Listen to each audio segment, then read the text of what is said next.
सौदा के दो शेख खास से प्यारे नबी सल्लल्लाहु अलैहि वसल्लम से एक सहाबी ने पूछा कि या रसूल अल्लाह, अगर मेरे पास सिर्फ एक दुआ मांगने का मौका हो तो कौन सी दुआ मांगूं?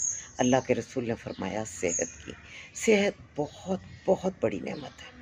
हम ज़िंदगी की भाग दौड़ में इसकी कदर करना भूल जाते हैं, जबकि ये हमारी टॉप प्रायोरिटी होनी चाहिए, क्योंकि इसके बगैर ना आप काम काज कर सकते हैं, ना कोई आपसे ज़्यादा देर मोहब्बत निभा सकता है, ना आप अपनी ज़िम्मेदारियाँ दुरुस्त तरीके से अदा कर सकते हैं। लेकिन जहाँ पर सेहत की बेहद अहमियत है, हमें अपने बीमारों के साथ बेइंतहा मोहब्बत करनी चाहिए, उनकी परवाह करनी चाहिए, उनकी ज़रूरियात का ख़्याल रखना चाहिए, उनको हौसला और तशव्वुश देनी चाहिए।